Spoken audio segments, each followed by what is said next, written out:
হতে পারে চেন্নাই থেকে বাড়ি আসছিল, মালদায় ট্রেন থেকে নেমেছে, বাসে উঠেছে, বাসে উঠে বাড়ি আসছে, বাসটা অ্যাক্সিডেন্ট করেছে, কেউ মারা গেল না, তোমার বেটাটা মারা গেল। আল্লাহ বলছে তোর বেটাটাকে অসময়ে মেরে দেব। আপনার মেয়ে এত সুন্দরী, এত প্রিয় আপনার, কিন্তু বন্ধুরে আমার, আপনার মেয়েটার পেটে বাচ্চা থাকবে, ওই বাচ্চা ডেলিভারি দিতে গিয়ে মেয়েটা মারা যাবে। তোমার স্ত্রী দুটো ছোট ছোট বাচ্চা আছে, বাচ্চাটা রেখে তোমার স্ত্রীটা মারা যাবে। আল্লাহ বলছে তোর মালকে আমি বরবাদ করে দিব। হয় না? বাচ্চা বাচ্চা ছেলে রেখে লোকটা মারা গেল, প্রতিবেশীরা গিয়ে কি বলে, আল্লাহ লিলি লিলি, তো দুটো বাচ্চার মাকে লিলি, বুড়িটাকে নিতে পারলি না? বড় কি বলে না, যে সব থেকে বেশি কামাই করে আল্লাহ তাকেই দেখতে পেলি, কুঞ্জো টাকা নিতে পারলি না, খোঁড়া টাকা নিতে পারলি না, ফালতু ডিস্টার্ব করছে, বলে কি বলে না?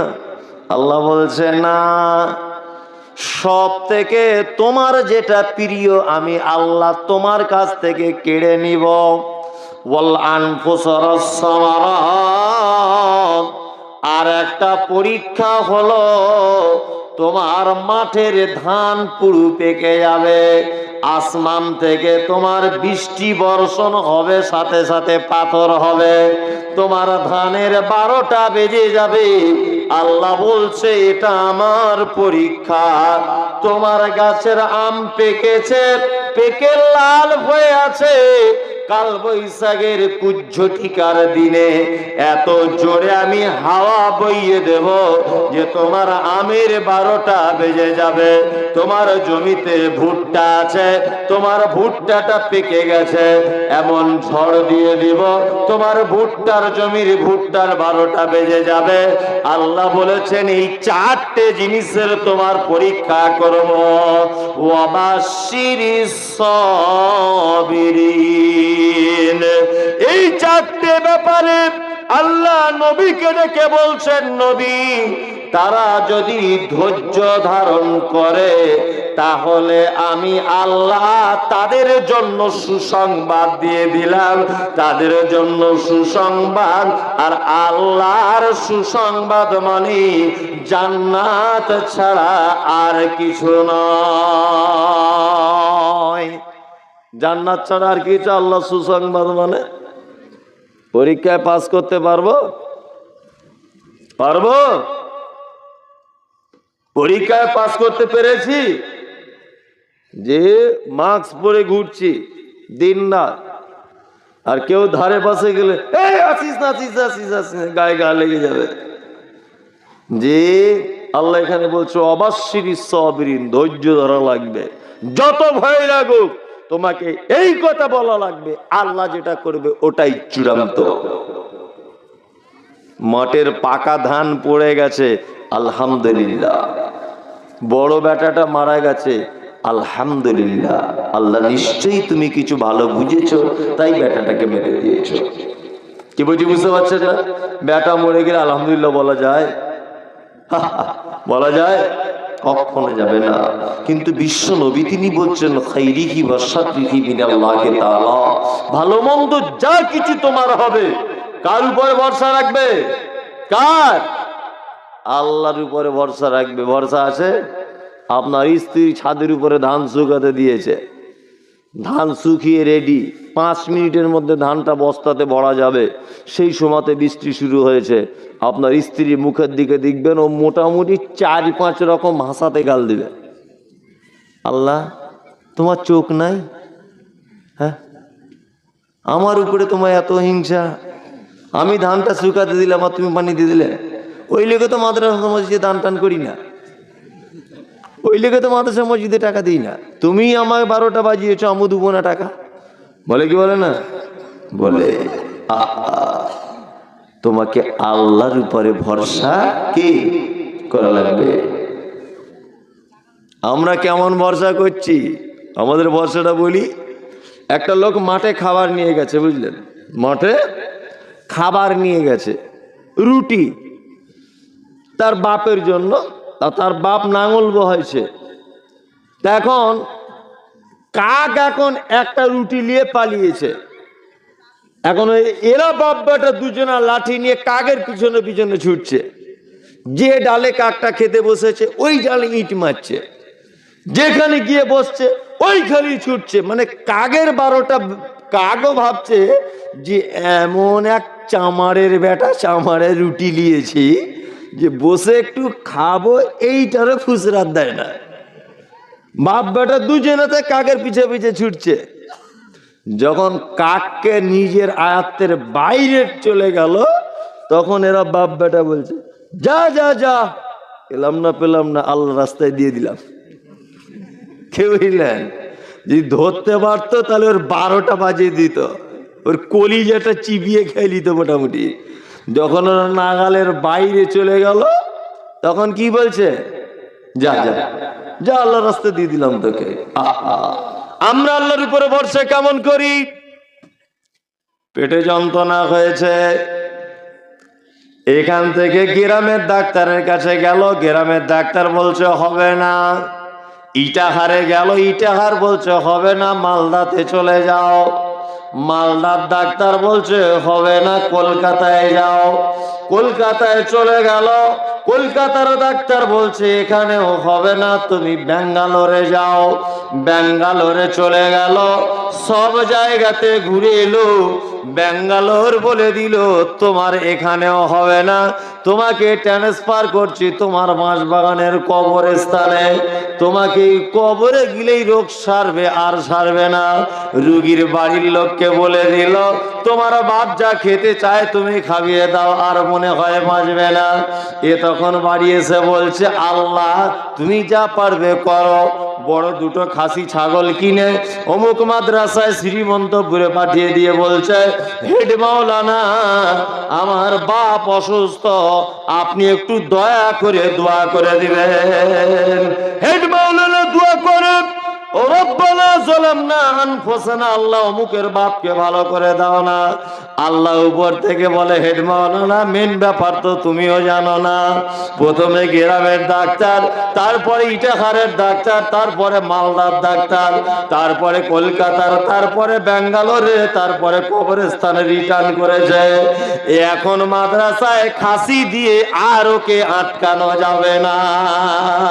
প্রথম যখন বিপদ হয়েছে তখন তোমার বলা লাগবে আল্লাহ তুমি যেটা ভালো বোঝো সেটা তুমি করো, তবে আমি চিকিৎসা করে যাচ্ছি, আমি যাব হসপিটালে, আমি যাব সব জায়গাতে, যত রকমের চিকিৎসার ব্যবস্থা আছে সব জায়গাতে যাব।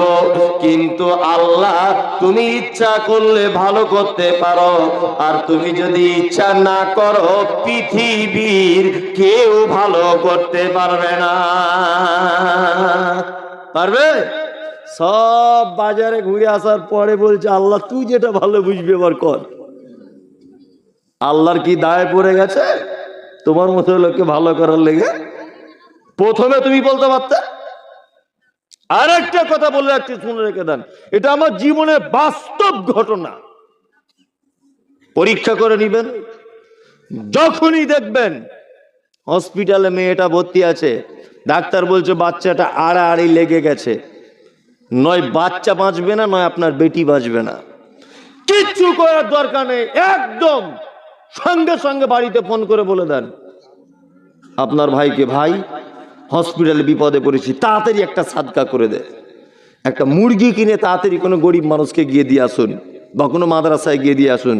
ইনশা আল্লাহ বলছে আপনি বিপদ থেকে উদ্ধার হবেন, এটা পরীক্ষা করে নেবেন। বাচ্চা ছেলে, ইয়াং ছেলে হসপিটালে ভর্তি, ডাক্তার বলছে মনে হয় বাঁচবে না, কোন ডাক্তারের পরামর্শ ছাড়াই প্রথমে ওইখানে বসেই একটা সাদকার নিয়ত করে নেন, আল্লাহ তুমি আমার বেটাকে ভালো করে দাও, আমি মাদ্রাসায় এই যে 5,000 টাকা নিয়ত করে রাখছি, আল্লাহ আমার বেটাকে সুস্থ করে দাও। দেখবেন সাদকা করলে বিপদ আপদ থেকে মানুষ মুক্তি পেয়ে যায়। মেয়েদেরকেও বলে রাখছি, বিপদ হলে শুধু সাদকা করবেন, সাদকা করবেন। সাদকার থেকে বড় ঔষধ আর কোন ঔষধ আছে? নাই। আল্লাহ তাআলা বলছেন এই চারটে ব্যাপারে তোমাকে কি করা লাগবে? ধৈর্য ধরা লাগবে। এইবারে বলছে চারটে পরীক্ষা হলো। মৌলী সাহেব আর কি পরীক্ষা নিবে আল্লাহ? আল্লাহ এটা দুনিয়াতে পরীক্ষা নিবে। কি বলছি বুঝতে পারছেন? এই চারটে পরীক্ষা। আর আখেরাতে পরীক্ষা কি নিবে? আখেরাতে পরীক্ষা হবে লিয়াবলুয়াকুম আইয়ুকুম আহসানু আমালা। তোমাদের মধ্যে সবথেকে ভালো আমল কে করেছো বলো। কতটা আমল বেশি করেছে এটা আল্লাহ জিজ্ঞেস করবে না। আহসানু আমালা, ভালো আমল কে করেছো বলো। কি বলছি বুঝতে পারছে? আমল সব সময় বেশি করার চেষ্টা করবেন না, যেটাই করবেন ভালো করার চেষ্টা করবেন। কি বলছি বুঝতে পারছেন? একটা মাস্টার মশাই স্কুলে প্রশ্ন করেছে। কি প্রশ্ন? রাখাল ছেলে বাড়িকে ফিরে যাও, বাঁকা গায়ের পথটি বয়ে কোথায় চলে যাও।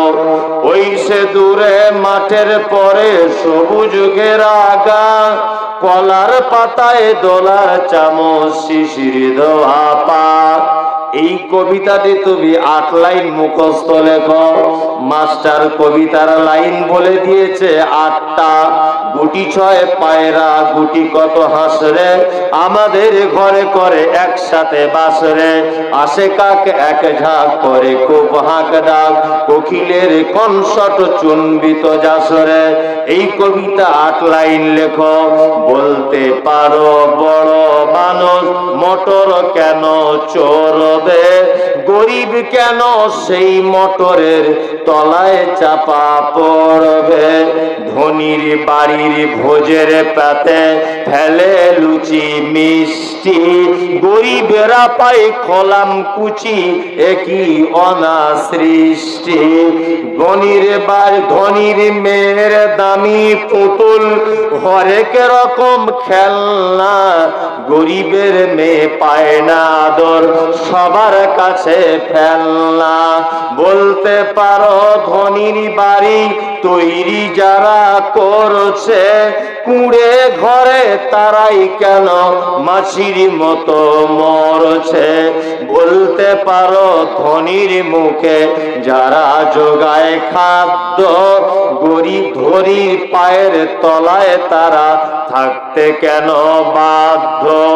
হিং ঢিং ছটফট এসব প্রশ্ন মাথায় কামড়ায়, গরিব ধনী লোকের ঢাক তৈরি গরিব লোকের চামড়ায়। হেডমাস্টার লিখেছে 8 লাইন মুখস্থ লেখো কবিতাটা। তা ছাত্রটা ভাবছে যে কবিতাটা তো 25 লাইনের, তা 8 লাইন লিখবো না বাবা, 25 লাইন লিখে দিই। 25 লাইন লিখে দিল। আচ্ছা বলুন তো, ছাত্রটা নাম্বার পাবে না? নাম্বার পাবে না? পাবে না। কারণ মাস্টারের কথার কি অবাধ্য। মাস্টার বলেছে 25 লাইন লিখতে, আর ও লিখছে কত? 8 লাইন লিখতে, আর লিখেছে কত? 25 লাইন। এই কারণে কি নেকি পাবে না, নাম্বার পাবে না।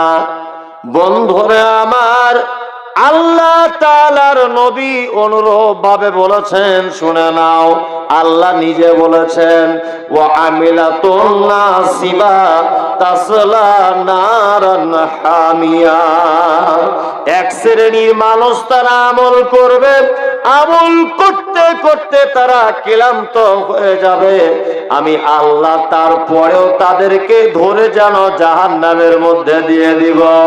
এটা আবার কেমন কথা? আমল করবে জাহান্নামে যাবে, এটা আবার কেমন সিস্টেম? এটার সিস্টেমটা হলো এই, আমল যতটুকু করবেন এই আমলটা বিশ্ব নবী জনাবে রাসূলুল্লাহ সাল্লাল্লাহু আলাইহি ওয়াসাল্লাম করেছিলেন কিনা এটা প্রথমে আপনার দেখা লাগবে। আপনি যে আমলটা করেছেন এই আমলটা আল্লাহর নবী করেছিলেন কিনা এটা কি দেখা লাগবে। বেশি আমল করা লাগবে না, অল্প আমলই আপনি করেন, তবে আমলটা আল্লাহর নবীর পদ্ধতি, আল্লাহর হুকুম আছে কিনা শুধুমাত্র এতটুকু জিনিস জেনে নেন। মৌলী সাহেব, তাহলে এটা আখেরাতের পরীক্ষা হলো। এখন আখেরাত আর দুনিয়া, এর মাঝখানে একটা জায়গা আছে, এর নাম কি? কবর। এর নাম কি? কবর। এইখানে আল্লাহ তাআলা মানুষকে তিনটা প্রশ্ন করবেন। কি প্রশ্ন? বিশ্ব নবী জনাবে রাসূলুল্লাহ সাল্লাল্লাহু আলাইহি ওয়াসাল্লাম তিনি বলেছেন, এই পৃথিবীর সবথেকে বড় পরীক্ষা কোনটি? যারা স্কুলে পড়ে, বড় পরীক্ষা কোনটা? মাধ্যমিকের। বড় পরীক্ষা কোনটা? প্রথম জীবনের মাধ্যমিকের। মাধ্যমিক পরীক্ষা মানে আপনার বেটাকে আপনি মোটরসাইকেলে করে নিয়ে যান মাধ্যমিক পরীক্ষা দিতে। পরীক্ষার হলে বেটা ঢুকে গেল, পরীক্ষার হলে আরো বন্ধু বান্ধব সবাই থাকবে, পরীক্ষার হলে লাইট জ্বলবে, পাখা চলবে। পরীক্ষার প্রশ্ন যদি বুঝতে না পারে তাহলে মাস্টারের কাছে সহযোগিতা নিবে, যে মাস্টার বুঝতে পারছে না, পরীক্ষার প্রশ্নটা বলে দাও। যদি লিখতে লিখতে খাতার পেজ যদি শেষ হয়ে যায়, আর একটা খাতা এক্সট্রা পাবে। এগুলো হচ্ছে পদ্ধতি। পরীক্ষার টাইম কতক্ষণ? না 2 থেকে 3 ঘন্টা। এটা দুনিয়ার পরীক্ষার হল, কিন্তু একটা মানুষের ফাইনাল পরীক্ষা হবে যে জায়গাটায়, তার নাম হলো কবর। এমন একটি ঘর, ডান দিকে মাটি, বাম দিকে মাটি, উপরে মাটি, নিচেই মাটি। কেউ সেদিন থাকবে না, মামা থাকবে না, মামি থাকবে না, বাপ থাকবে না, মা থাকবে না। বিশ্ব নবী তিনি বলেছেন, ইজা উজিয়াল মাইয়িতু আতাহু মালাকানি ফাকালানি মান রাব্বুকা মা দীনুকা মান নাবিয়ুকা। শুনে নাও মানুষ, বিশ্ব নবী বলেছেন, কোন মানুষ যখন মারা যায় তার কবরে 2 জন ফেরেশতা আসে। তারা 2 জন যৌথ কণ্ঠে বলে, মান রব্বুকা, তোমার রবকে বলো, মা দীনুকা, তোমার দিন কি বলো, মান নাবিয়ুকা, তোমার নবীকে তুমি বলো। আর একটা হাদিসের রওয়ায়াতে আছে, বিশ্ব নবীর ফটোটাকে দেখানো হবে আর বলা হবে, তুমি কি এই লোকটাকে চিনতে পারছো? সেই ইমানদার হলে বলবে, চিনতে পারছি, ইনি হচ্ছেন বিশ্ব নবী মুহাম্মদুর রাসূলুল্লাহ সাল্লাল্লাহু আলাইহি ওয়াসাল্লাম। আর বেঈমান যদি হয়, সে সেদিন বলবেন, এই লোকটাকে চিনতে পারছি না। আল্লাহর নবী বলেছেন, যখনই লোকটা প্রশ্নের জবাব আর দিতে পারবে না, আর লোকটা যখন চিনতে পারবে না ছবিটা কার, তখন যেন দিনে সন্ধ্যাবেলার সকাল বেলাতে তাকে জাহান্নামকে দেখানো হবে আর বলা হবে, তুমি জাহান্নাম দেখতে থাকো, এই জাহান্নামের ভিতরে তোমাকে যেন নিক্ষেপ করা হবে, তোমাকে এখানেই ভরে দেওয়া হবে, তোমার থাকার জায়গা এইটাই। যে আল্লাহ কিসের জন্য পাঠিয়েছিলেন? ইবাদত করার জন্য। দুটা একটা ভালো ইবাদত যদি বলি তাহলে করা যাবে? এই করা যাবে ইনশাআল্লাহ? বলুন তো ইনশাআল্লাহ। ভালো ইবাদতের পরে বিপরীত শব্দ কি? খারাপ কাজ। প্রথমে 2-4টে খারাপ কাজ আপনারা করা যাবে না, একদম করবেন না। ছোট্ট ছোট্ট করে বলছি, রাত্রি 12টা বাজে তো, এখন যত দরের বক্তাই হোক এখানে আর টিকানো যাবে না, যত দামি বক্তাই হোক আর মানুষকে টিকানো যাবে না। আবার যদি বলে মসজিদের জন্য কিছু পয়সা দাও, তা আরও তো টিকানো যাবে না। হ্যাঁ, টিকানো যাবে? যাবে না। এখন তো মানুষ সব খুবই চালাক, বুঝলেন না? সব ব্যাপারে এখনই যদি আবার বক্তব্য আমি যদি এখন ঘোষণা করি যে সভাপতি সাহেব বলেছে জলসা যারা শেষ করে বাড়ি যেতে পারবা, 13 কেজি করে চাল, 3 কেজি করে ডাল আর 2 কেজি করে সরিষার তেল তারা পাবে, বুঝলেন না? ও ঘুমিয়ে এখানে লটিয়ে পড়ে যাবে, কিন্তু জায়গা ছাড়বে না। ছাড়বে? জায়গা ছাড়বে না। আসলে জলসাতে মানুষ কেন বসবে? সব নগদের কোনো ব্যাপার নাই, ধারে। কবে মরবো তারপরে যান না, তাই না? কবে মরবো তারপরে কবর। হ্যাঁ, আরে বাবা আমি কন্ট্রোলে লাইন দিলাম, সঙ্গে সঙ্গে মাল পেয়ে গেলাম, কার্ডে সই হয়ে গেল। এরকম কোন সিস্টেম আছে আপনাদের কাছে? মানুষ বলবে আল্লাহু আকবার, মানুষ যে কি না কি বলে। আমি কিছুদিন আগে একটা জুম্মা পড়তে যাচ্ছি এক জায়গাতে, আমার মাদ্রাসা যে গ্রামে, ওই গ্রামে। তা একটা লোক পিঁয়াজ বসাচ্ছে জমিতে, তো ওকে আমি বলছি চলো ভাই নামাজ পড়বে না জুম্মার দিনে? তখন আমাকে বলছে মনি সাহেব আমার নামটা একটু খাতায় তুলে দিবেন। আরাম করে বলে কি রে, নামটা খাতায় তুলে দেবো মানে? বলছে আপনারাই তো বলেন যে আজানের আগে যারা পৌঁছায় তাদের নাম লিস্ট করা হয় আল্লাহর কাছে। তবে আজানের আগে যেতে পারবো না, একটু দয়া করে লিস্টের নামটা তুলে দেবেন, পরে আমি ঢুকছি। কি বুঝলেন কত কোয়ালিটির মাল আছে তাহলে? হ্যাঁ, চালাকি করিয়েন না, চুপচাপ বসুন। চালাকদের বেশি দিন টিকিট থাকে না। মানুষ ভাবছে চালাকি করে বাড়ি চলে যাব নাকি? বাড়ি চলে গিয়ে করবেন কি? বাড়ি গিয়ে করবেন কি? ঘুমাবেন একটু, এছাড়া তো আর কিছু করবেন না।